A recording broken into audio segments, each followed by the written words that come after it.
2019 में फिर ये लोग बोलेंगे तुम्हारा दुश्मन मुसलमान है। आप इनसे पूछिए। और बल्कि मैं आपसे पहले पूछती हूँ कि मुझे एक बात बताइए, आपके आरक्षण का विरोध कौन कर रहा है? कोई मुसलमान कर रहा है? बताइए कौन कर रहा है? मनुवादी कर रहे हैं। आपके बेटे रोहित वेमुला को फांसी पर चढ़ने के लिए क्या किसी मुसलमान ने मजबूर किया था?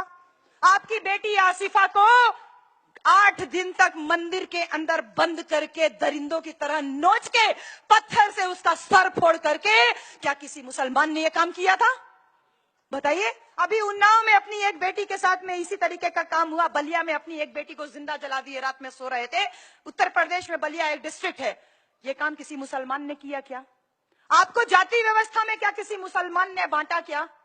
बताइए। आपके साथ छुआछूत भेदभाव क्या कोई मुसलमान कर रहा है? आपको शासन सत्ता में आने से रोकने के लिए क्या कोई मुसलमान प्रयास कर रहा है? नहीं। तो फिर आपका दुश्मन मुसलमान कैसे हुआ? कैसे हुआ?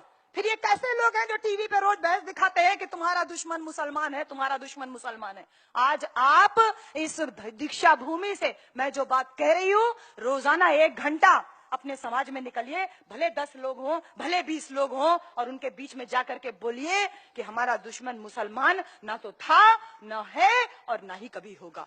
और इसका प्रमाण भी मैं आपको दे रही हूं। इसका प्रमाण भी मैं आपको दे रही हूं कि जब हमारे बाबा साहेब लंदन में गोलमेज सम्मेलन में हमारे लिए 2 वोट के अधिकार की लड़ाई लड़ रहे थे, उस समय भी मोहम्मद अली जिन्ना और सर आगा खान नाम के 2 मुसलमानों ने बाबा साहब का सहयोग किया था। किसी मनुवादी ने नहीं सहयोग किया। हमारे बाबा साहब जब महाड़ में पानी का सत्याग्रह कर रहे थे, उस सत्याग्रह को करने के लिए भी एक मुसलमान ने अपनी जमीन दी थी, जिसपे बाबा साहब खड़े होकर के अपना भाषण किए थे। हमारे ज्योतिबा राव फूले जो औरत की शिक्षा के लिए पहला स्कूल खोले, उस स्कूल को खोलने के लिए भी उस्मान शेख नाम के एक मुसलमान ने अपनी जमीन दी थी। उस्मान शेख की पत्नी हमारी अजीज, हमारी अम्मी फातिमा शेख, वो दूसरी मुस्लिम महिला थी जिसने औरतों की शिक्षा के लिए माता सावित्रीबाई फूले के साथ में रोज कीचड़ और गोबर सहती थी। हमारे बाबा साहेब जब संविधान सभा में नहीं जाने दिया, इन लोगों ने तो ये बोला था कि ये तेली तमोली कुनबी कुनभटों को क्या संसद में जाकर के हल चलाना है? इन्हीं लोगों ने बोला था, बाबा साहेब तुम्हारे संविधान सभा की खिड़की दरवाजे तो क्या रोशनदान तक बंद हैं। और तब ऐसे हालात में मैंने अभी आपको बोला था ना कि बंगाल के 48% मुसलमानों ने बाबा साहब को चुन करके संविधान सभा में भेजा, जो बाबा साहब भारत का संविधान लिख पाए। तो कैसे दुश्मन हुआ आपका? आप मुझे ये बताइए कि हमारे बाबा साहेब जब मालवीय जी, जिनके इंस्टीट्यूट में मैं पढ़ाती हूँ, मदन मोहन मालवीय बाबा साहब के हाथों का पानी पीने के लिए तैयार नहीं थे, उस समय मौलाना हजरत मोहानी ने अपने घर में रोजा इफ्तार की दावत दिया और अपनी प्लेट में बाबा साहब को बैठा करके खाना खिलाया। तो मुसलमान ने तो आपके साथ छुआछूत भी नहीं किया। और सबसे बड़ी बात है, मैं धन्यवाद करती हूँ मैडम आपका, बेनजीर मैडम, मैं आपका दिल से शुक्रिया अदा करती हूँ कि जब भारत और पाकिस्तान का विभाजन हुआ तो हमारी बेनजीर मैडम के पास अवसर था पाकिस्तान जाने का, लेकिन मैं हाथ जोड़ करके आपको शुक्रिया अदा करती हूँ कि आप लोगों ने कहा कि नहीं, ये भारत देश हमारी जन्मभूमि है, ये भारत देश हमारी कर्म भूमि है, अपने देश को छोड़ करके हम कहीं नहीं जाएंगे। तो जब ऐसा हमारे मुसलमान भाइयों ने हमारे साथ में किया, तो आपका दुश्मन मुसलमान कैसे हुआ? तो आपका दुश्मन है कौन? सबसे बड़ी बात है, दुश्मन कौन है आपका ये जानिए। आपका दुश्मन वो है जिसने आपको जाति व्यवस्था में बांटा। आपका दुश्मन वो है जो आपके बाबा साहब के संविधान को खत्म करने के प्रयास कर रहा है। आपका दुश्मन वो है जिसने आपके बेटे रोहित वेमुला को फांसी पे चढ़ने के लिए मजबूर किया। आपका दुश्मन वो है जो आपके आरक्षण का विरोध करता है, जो बाबा साहब की उंगली तोड़ता है, चश्मा तोड़ता है, हाथ तोड़ता है, और ये काम मुसलमान कभी नहीं करता। इसलिए 2019 में ध्यान रखिएगा कि आपको ये काम आज से शुरू करना है। अभी 7-8 महीना इलेक्शन के लिए है, ये काम आज से शुरू करना है। फिर से बोलेंगे ये सारे हिंदू एक हो जाओ, तुम्हारा दुश्मन मुसलमान है, कहते हैं मुसलमान गद्दार है। अरे अगर मुसलमान गद्दार है तो इन गद्दारों को दामाद किसने बना के रखा है?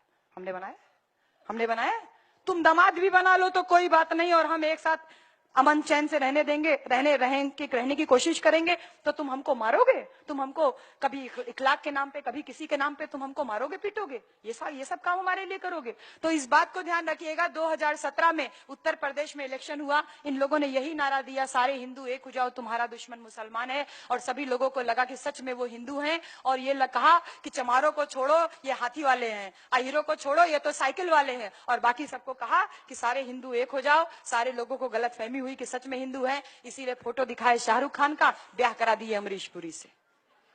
यही हुआ उत्तर प्रदेश में 2017 में, और ये काम शायद महाराष्ट्र में रेगुलर होता रहता होगा। मुझे बहुत ज्यादा राजनीति की बात नहीं करनी। अंत में मैं आपको बस इतना कहूंगी कि जो हमने साहब कांशीराम का नारा था, उस नारे को थोड़ा सा आगे बढ़ाया है, और उस नारे को हम हर गांव में जाकर के, रोजाना हम गांव में जाते हैं, अपनी पूरी 2-1.5 महीने छुट्टी, गांव की जो छुट्टियां होती गर्मी की, वो हम गांव में अपने लोगों को जागरूक करने में लगाते हैं। और इसी नारे को हमने दिया है कि बहुजन समाज के 3 कप्तान, दलित, पिछड़ा और मुसलमान। इस नारे को आप महाराष्ट्र में भी चरितार्थ कीजिए। और एक नारा और इसके साथ साथ में चल रहा है, वो नारा हमने दिया है कि चमचागिरी छोड़ दो, शासक बनने पे जोड़ दो।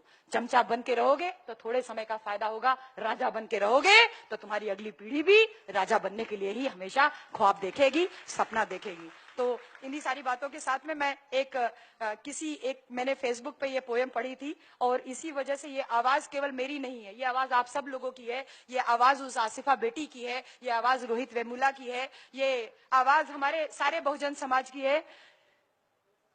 वो आवाज है कि जब जुल्मतें बढ़ जाएं बहुत, ये जुल्म जो कर रहे हैं हमारे ऊपर, जब जुल्मतें बढ़ जाएं बहुत, एक लौ जलाना लाजिम है। जब हाकिम ही गुमराह करे, एक आवाज उठाना लाजिम है। जब कातिल संग हाकिम हो, हर लब पर एक पहरा हो, जब सहमी सहमी गलियां हो, जब खौफ का आलम गहरा हो, आवाम जगाना लाजिम है, आवाज उठाना लाजिम है। आवाज उठाने के लिए तैयार हो जाइए। जब कातिल उतरे सड़कों पर, ये मैं आसिफा के लिए डेडिकेट कर रही हूं, जब कातिल उतरे सड़कों पर, जब मुंसिफ ही घबराने लगे, 4 सुप्रीम कोर्ट के जजेस ने आकर के बोला था कि सब कुछ सही नहीं चल रहा है, जब मुंसिफ ही घबराने लगे, जब ताले लबों पे लग जाए, जब अपने आग लगाने लगे, इल्जाम लगाना लाजिम है, आवाज उठाना लाजिम है। हम गौरी लंकेश नहीं बनना चाहते, हम कलबुर्गी नहीं बनना चाहते, हम